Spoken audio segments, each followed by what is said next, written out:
The people, the headlines, the issues impacting you, all on This Week in Cincinnati on 9 on Your Side. Welcome back. Many people have basic questions these days about how those of us in the news media do our jobs.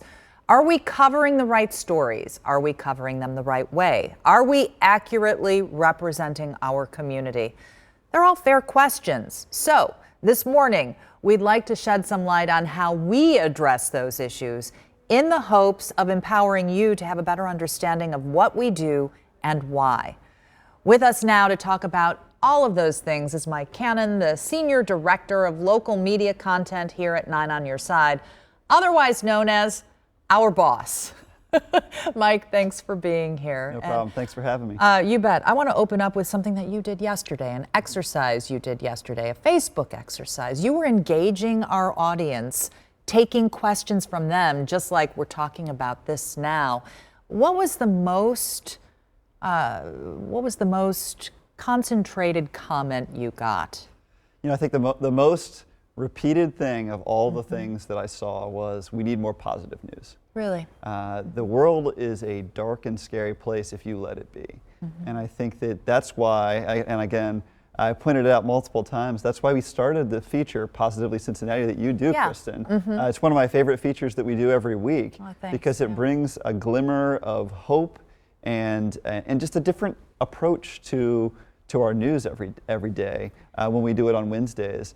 And I think we do a lot of positive news, and sometimes that gets lost, but shining a specific spotlight on that is, I think, really important. Because, and I told people this on Facebook, and I tell people this when I'm out in the community talking to people, no piece of our community, no neighborhood in this region is all good or all bad. No. There's gray areas everywhere, and there's good and bad in every facet of our community.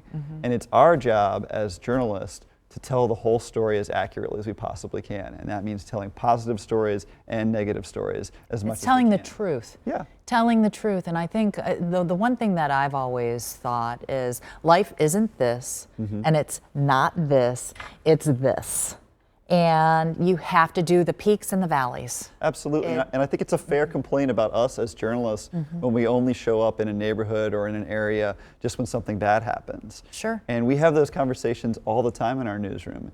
And one of the goals of this whole process and communicating with people directly on Facebook was to help people understand that the things that we do are very rarely just a reactionary thing. There's a lot of thought and time and energy that folks like you put in to make sure that we're doing right by our community. Let's talk about that. We start with a morning editorial meeting. Absolutely. And we really weigh what is going to be in our newscast every day. We talk about not only what's going to be on our newscast, but what's going to be on our website. What are we putting on social media? And we talk about mostly what's most important to our community.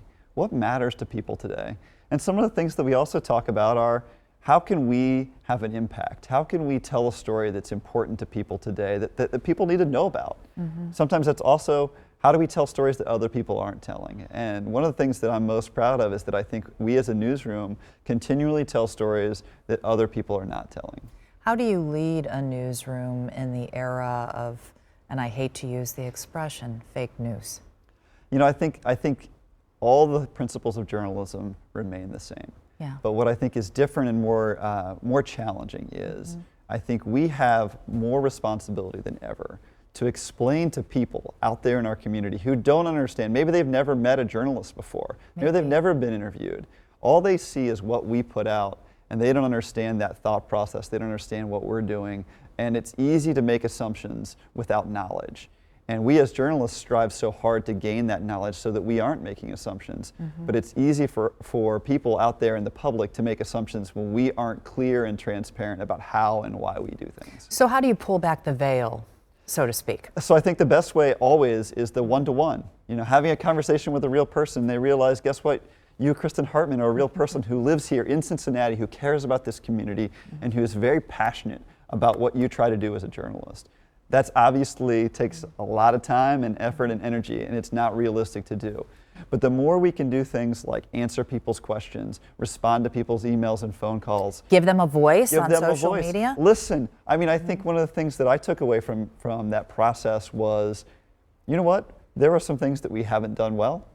There were some story ideas that I got out of that day that I immediately sent on to people saying, hey, we haven't done anything on this, and this is kind of cool. And there are some things that caused me to take a moment and say, you know what, that's something we need to evaluate. Are we doing this the way we should be doing this? Yeah. How can we be better? And I think if all news organizations spent a little bit more time listening, we'd all be better off. All right, Mike, this is an ongoing conversation and one that we will continue to have offline, I'm sure. I'm sure. Thanks so much. Thank you. Mm-hmm.